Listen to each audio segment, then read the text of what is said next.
Anime Vanguards, the successor of Anime Adventures, is finally here. A very long-awaited game that is now probably breaking records, getting 500,000 people in their Discord, and capping out their Discord player limit in just a couple of days since the release, and getting upwards of 300,000 players.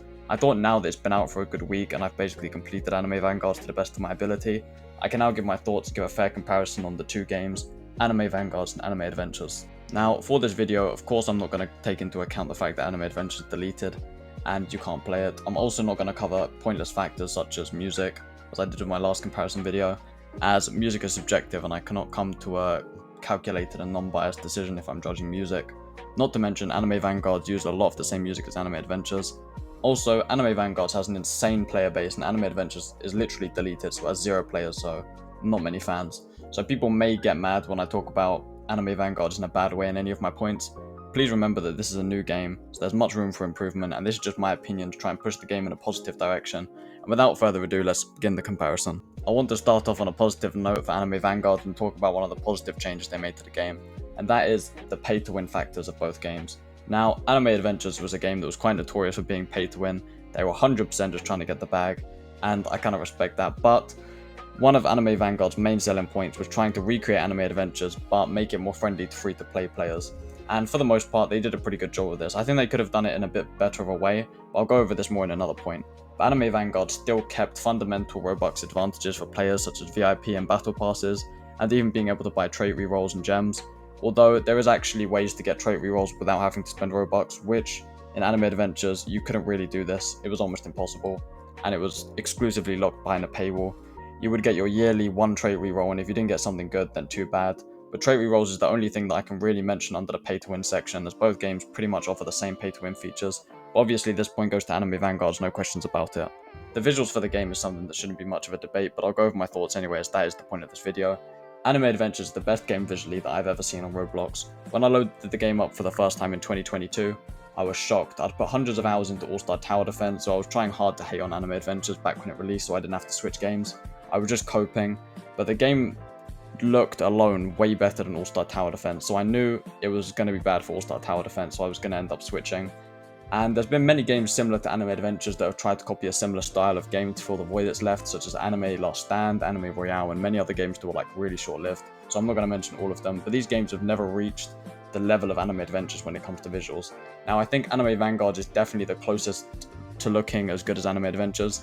The game looks absolutely insane, but Anime Adventure just still has so much of a cleaner look to it. It just looks so much more detailed and overall just looks insane. So obviously, for the point of visuals, it goes to Anime Adventures, although we're still very early into the game of Anime Vanguards, and the next updates to come could make slight improvements and probably look similar, if not the same, in terms of level of quality as Anime Adventures. If I was to put both games' visuals on a tier list, Anime Adventures would be at the top at like an S+, and then Anime Vanguards would be insanely close behind at like an S rank. So no complaints with the visuals, but it's just not quite Anime Adventures level in my opinion, and I think most people can agree on that.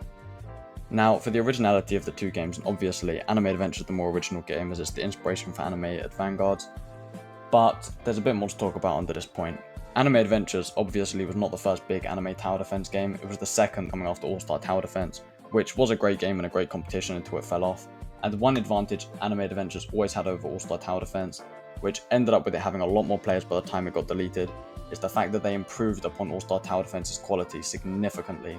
Taking a game that originally looked awful to play and awful to look at, and felt like it was built in Roblox, into a game with insane quality, and to this day I still think the best looking Roblox game that was ever made of all time. The visuals were just insane. I'm getting a bit off topic with the Anime Adventures glazing, but the point here being that Anime Adventures took the concept from All-Star Tower Defense, they improved upon the game a lot, and I don't think Anime Vanguards did this as much when they added like very little. The only thing I can think of that they added was like the Ascension feature, where you can put duplicates of your units to like power up your other units, which makes it a little bit less painful to accidentally get a summon that you don't want. But I do think the game is a bit of a downgrade to Anime Adventures. Not that the game is significantly worse, but it's a copy of a game and reused a lot of features and assets from Anime Adventures, and it's not as good as the original game in my opinion. Obviously this game is new, so I think that could change, but as of now, that's my thoughts on the originality of the game, so the point obviously goes to Anime Adventures. Now, one big factor that I want to go over that can affect not just Anime Adventures and Anime Vanguards, but all games in general, is the innovation they have as this can impact the pathway for future games and how games will be created in the future and what features are expected to be added. And honestly, I wanted to tie this video out and make it like a 2-2 for the final point to be given to one of these games, but I can't, as if you look at the innovation Anime Adventures had on tower defense games, literally every tower defense game or anime tower defense game after it added a trait system. It was such a genius way to separate people that had the exact same meta units by allowing users to make their units even better in a unique way that was quite difficult to obtain.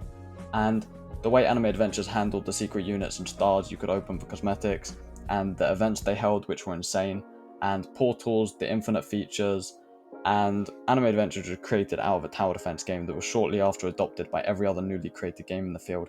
However, I do think if Anime Vanguards can pull off some good events and have some better stuff to grind, they could easily become innovators of tower defense games. So far, they've added the Paragon feature and the Ascension feature, which is loved by many as it's difficult yet a good way for free-to-play players to get rerolls, which is a huge thing for the community, but they are lacking many things that Anime Adventures added, like portals, events, etc. So for this reason, the point obviously goes to Anime Adventures again.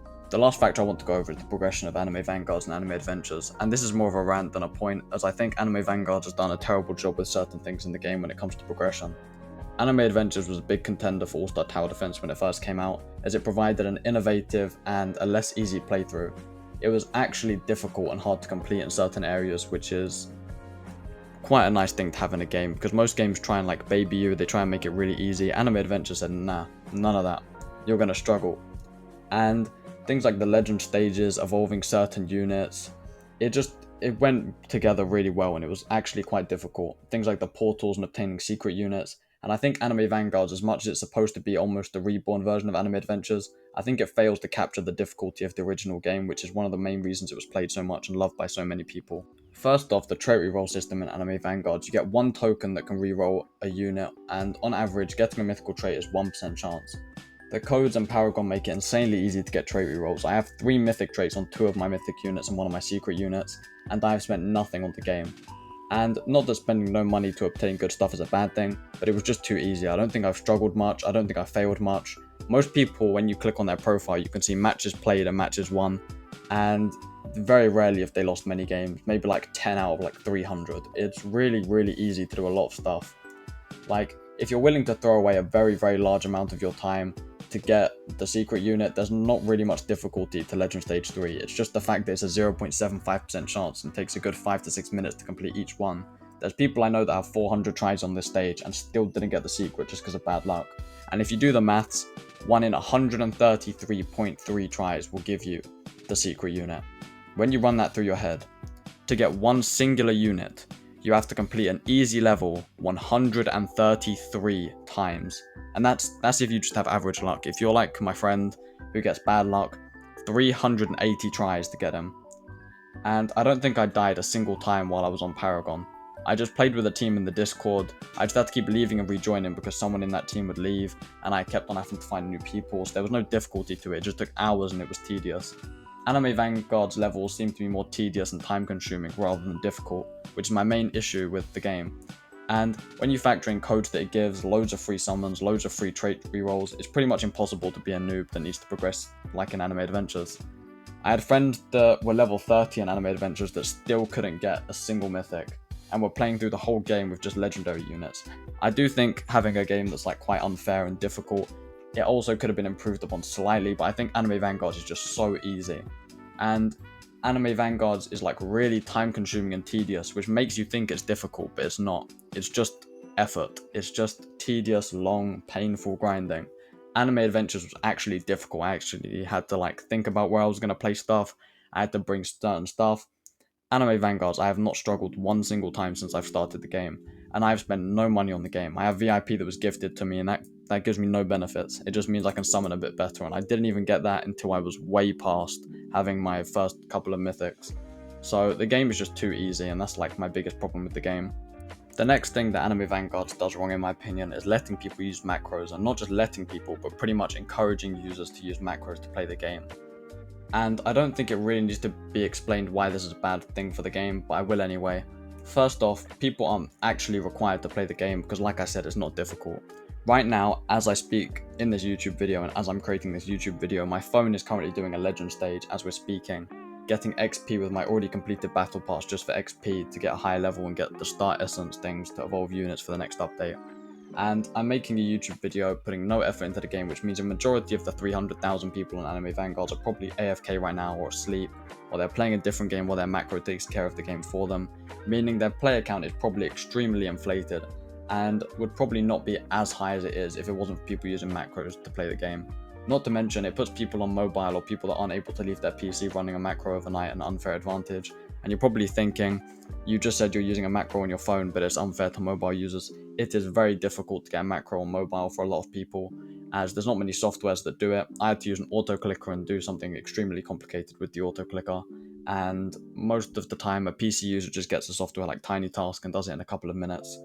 And the people that are on mobile or laptops or slow computers that can't use macros, they have to spend all day grinding while everyone else is progressing more than them for doing no work. All that needs to be put in place is so that when the level starts, you get spawned in a different spot each time. Even Anime Defenders, which was known for its insane ulting and macroing, had something like this in place so you couldn't just macro 24/7. Same with Anime Adventures. It TP'd you into a different spot so you couldn't just macro 24/7. And the game makes it so you just don't get teleported. And it is quite efficient for when you're trying to replay levels, but it keeps you in the same spot so a macro just works every time. And they do this on purpose because they don't want to mess people's macros up. But I just think it's really stupid. It messes up the game quite a lot. And I feel like everybody is just at the best they could possibly be. Everybody has every mythic in the game. Everybody has everything evoed. Everyone has all the mythic traits. And I just think it's just not very competitive. I don't think there's much of a gap between the top and the bottom. There's no like lucky people. Everyone just has insane stuff and all the best stuff because they haven't really done any control of macroing or anything like this. And the last thing is the lack of content and things to grind in Anime Vanguards. In Anime Adventures, I would keep grinding their events to try and pull insanely rare units like the Dio over Heaven, which was a secret unit, and after a week of playing Anime Vanguards, I've literally completed the game with ease. Paragon done, Infinite's done, I don't need gems anymore because I have every mythic unit at least 2 times over. I've beat every legend stage, I've got Igris with ease, there was no difficulty, and I literally have everything, and I didn't have to do anything, and I don't have anything to do at the moment. After completing the achievement for the trait rerolls on Paragon, there's literally no way for me to get trait rerolls unless I wait every 30 minutes to check challenge for 1 in 5 chance of a singular trait reroll to pop up, which I just think isn't consistent. The fact that they gave people like almost 60 trait rerolls for doing Paragon is very good, but it's very limited, as you just can't do this over and over and over again.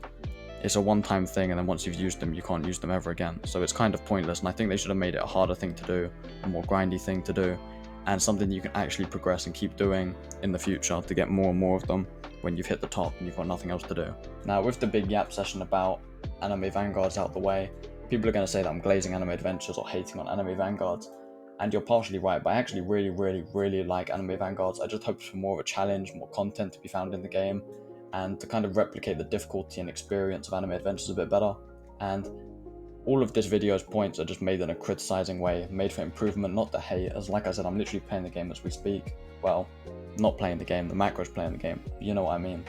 And I hope the update has more in store, like some crazy events or something new and innovative, like Anime Adventures already hasn't done. Anime Adventures hasn't already done, is what I meant to say. And maybe something that's going to make Anime Vanguards not just the new version, but the improved version of Anime Adventures. That's all for the comparison. If you disagree with anything I said, feel free to comment your thoughts.